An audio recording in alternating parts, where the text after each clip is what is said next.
नाथ महाविद्या का वर्णन कर रहा हूँ।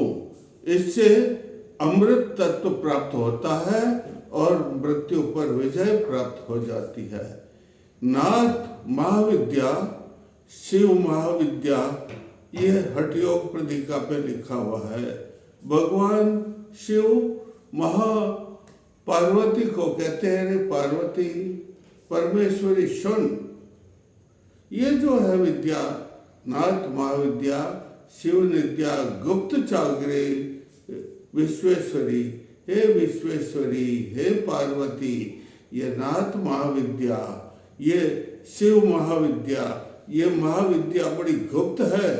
इसका वर्णन किसी को नहीं कहना चाहिए, लेकिन संसार में अज्ञान को दूर करने के लिए, कुंडलिनी जागृत करने के लिए हठ योग प्रदीका में जो वर्णित है, वो मैं इस महाविद्या का तुम्हें जो है ज्ञान करवा रहा हूँ। ये महाविद्या ऐसी है जिससे संजीवनी बूटी समझ लो। व्रतप्राय को भी ये महाविद्या सिखा ली जा सकती है, और साधक इसकी साधना करता है तो मृतप्राय होने पर भी संजीवनी बूटी के समान उसका नव जीवन प्राप्त हो जाता है। उसके शरीर में जितने भी परमाणु मृत हो गए हैं, वो उसकी जगह नए संजीवित परमाणु का विन्यास हो जाता, उपस्थिति हो जाती है।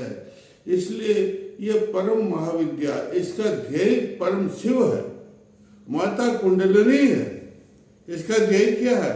परम शिव है और माता कुंडलिनी है। इसलिए भगवान शिव जो है कहते हैं कि भाई ये जो विद्या है, इसका गोरखनाथ जी ने सिंह पुराण लिखा है, उसमें इसका वर्णन किया है कि ये विद्या क्या है? अपर उपरांति सिद्धि नहीं। क्या कहते हैं? अपर उपरांति सिद्धि नहीं, और अभय उपरांति रतन नहीं, और फिर काया उपरांति रतन नहीं, और सच उपरांति शास्त्र नहीं, और अघोर मंत्र उपरांति कोई मंत्र नहीं, और गोरखनाथ निरंजन पद उपरांति कोई पद नहीं। ये जो है उस सिंह पुराण में लिखा हुआ है कि शरीर है, ये काया है, ये रतन स्वरूप है, इसके उपरांत कोई धन नहीं है। ये जो अपर विद्या है, उस अपर विद्या के समान कोई विद्या नहीं है। ये जो सच है, सत्य है, इसके समान कोई ग्रंथ नहीं है। और ये जो सच है, उसके समान कोई शास्त्र नहीं है, ध्यान के समान कोई ग्रंथ नहीं है। और शिव का मंत्र ओम नमः शिवाय अघोर मंत्र है, उस मंत्र के समान कोई मंत्र नहीं है। और निरंजन पद इससे प्राप्त होता है। कौन सा पद? हरिपद, निरंजन पद इससे प्राप्त होता है। इसकी साधना अगर साधक करते हैं, गोरख संप्रदाय के, गोरख पंथ के अंदर जो संप्रदाय है, उसमें जो है शिव महाविद्या, नाथ महाविद्या की जो साधना सिद्ध करते हैं, वो महासिद्ध पुरुष हो जाते हैं, शांत हो जाते हैं।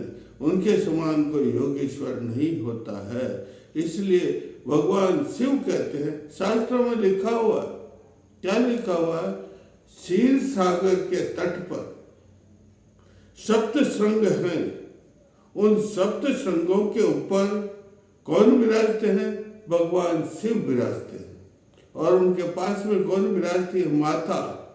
कौन सी? पार्वती माता, महामाया, कुंडलिनी, त्रिपुर सुंदरी, अनेक 1008 नाम है, उनमें से महापार्वती विराजती उनके पास में। और फिर भगवान को जो ज्ञान प्राप्त हुआ उस स्थान पर, वो ज्ञान जो है वो विद्या, महानाथ शिव विद्या का ज्ञान प्राप्त हुआ भगवान को, और उपार्जन किया। वो ज्ञान जो है भगवान किसको सुनाते हैं? पार्वती सुन। इस ज्ञान के समान, इस विद्या के समान, इस महाविद्या के समान कोई दूसरी विद्या नहीं है।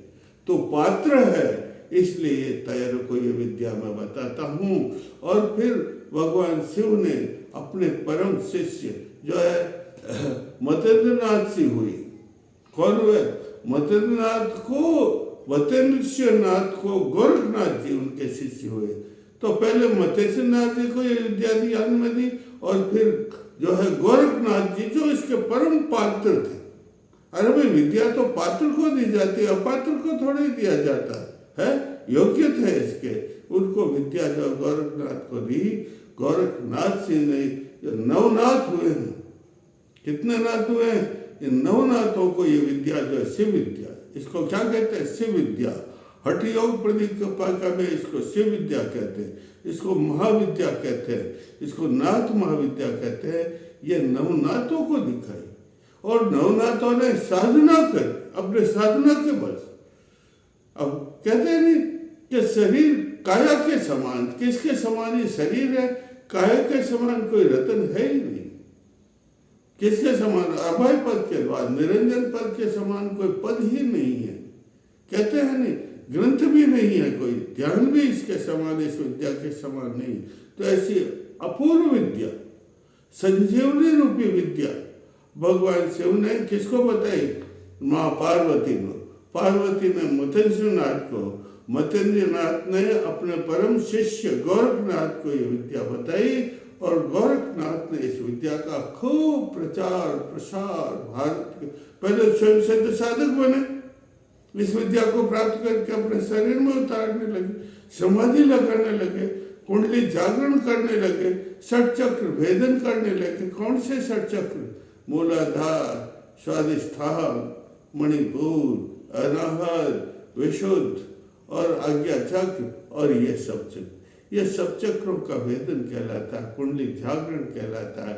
मूलाधार में लम की उपासना, स्वादिष्ठान में वम की उपासना, मणिपुर में रम की उपासना और अनाहत में यम की उपासना, विशुद्ध में हम की उपासना, इसमें हम सम की उपासना, इसमें ओम की। इस प्रकार इस विद्या को जो संजीवनी विद्या क्या कहा जाता है? इसको संजीवनी विद्या नाथ संप्रदाय की।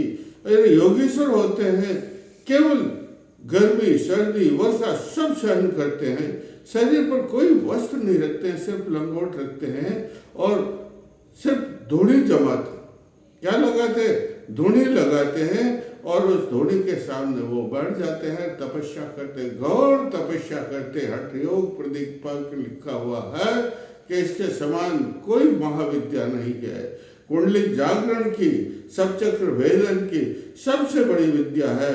जिसने इसको विद्या को प्राप्त कर लिया वो बोधि अवस्था को प्राप्त होता है, वो परम योगेश्वर बन जाता है, वो परमहंस, वो हंस जो है परम शिव की ओर, हंस रूपी सागर में उसकी जीवात्मा तैरती है। वो हंस रूपी सागर में हंस जो है, वो प्रकाश रूपी सागर में हंस जो उसका तैरता जीवात्मा रूपी, वो जो है परम शिव से मिलने के लिए समुद्रित हो जाता है। इतना ये परम विद्या महाविद्या है।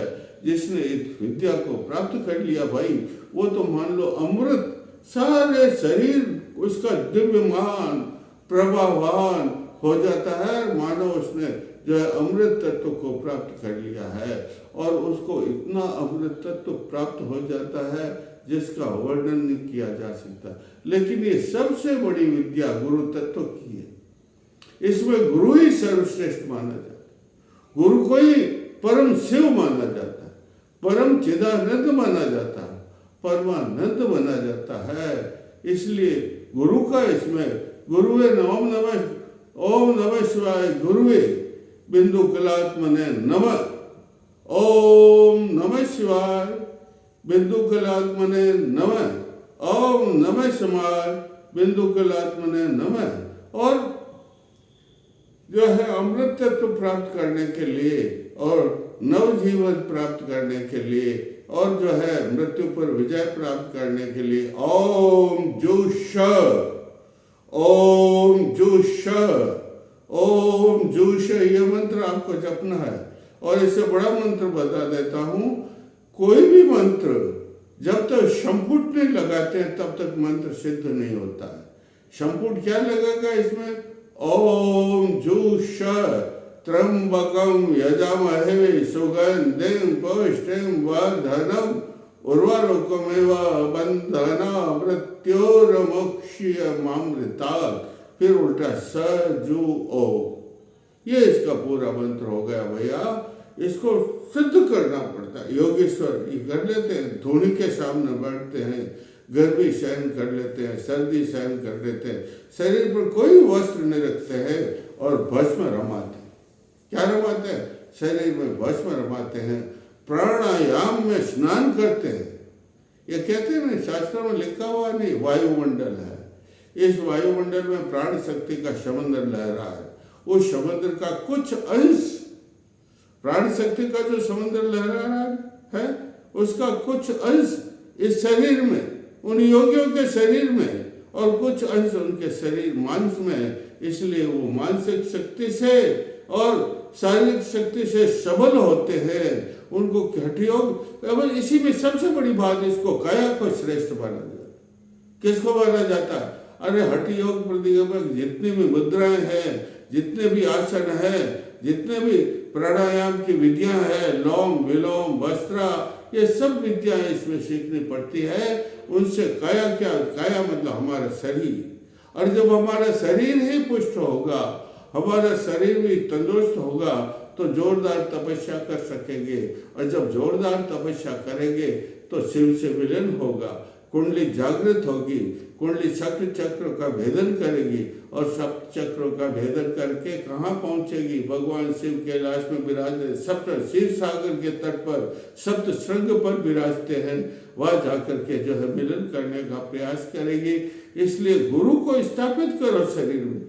हे गुरु जी, आप मेरे यहाँ पर स्थापित हो जाए, होए आपको प्रणाम, आंखों में स्थापित हो गए, आपको कानों में स्थापित हो जाए, और ये नाक में स्थापित हो, दोनों गलों कपोलों में स्थापित हो जाए, होठों के ऊपर भाग में, नीचे के भाग में, दंत ऊपर पंक्ति नीचे पंक्ति, ये जीवाग्र, जीवा मध्य, जीवा मूल, ये कंठ, ये दोनों हाथ, ये कपूरिका, मणिबंध, ये दोनों करतल पृष्ठ, और नखनका, छाती, पीठ, रीढ़ की हड्डी, अस्थि पंजर, हृदय, फेफड़े, लीवर और पल, तलपट, और उसके अग्नाशय, पक्वाशय, आमाशय, छोटी आंत, बड़ी आंत, ये किडनी, ये और ये सारे शरीर में किसको स्थापित करना पड़ता है? गुरु को स्थापित करना। गौरव पंथ में लिखा हुआ है, गुरु के समान कोई विद्या नहीं है। किसके समान? गुरु के समान गुरु ही है विद्या प्रदान। गुरु गोविंद दो कड़े काके लागू पाए, गुलियाली गुरुदेव की गोविंद यो बताए। अरे गोरखनाथ में तो गुरु को ही सब कुछ माना जाता। परम परमानंद शिव जिसे कहते हैं, वो किसको माना जाता है? गुरु को माना जाता है। इसलिए पूरा शरीर गुरुमय करना पड़ता है। जब पूरा शरीर गुरुमय कर देते हैं तो गोरखनाथ में देखो, अभी इसकी मुख्य पीठ जो है गोरखपुर में, गोरख संप्रदाय, नाथ संप्रदाय के मुख्य पीठ कहाँ पर है? गोरखपुर में। आपने नाम सुना होगा बैद्यनाथ जी का। वो जो है इस पीठ के अंदर अधिष्ठाता थे इसके पूर्व, और राम मंदिर के लिए जितना उन्होंने प्रवेश किया बैद्यनाथ जी ने, उतना किसी ने नहीं किया। उन्होंने अपना सारा जीवन इसमें लगा दिया था, और आखिर में सफलता मिली थी।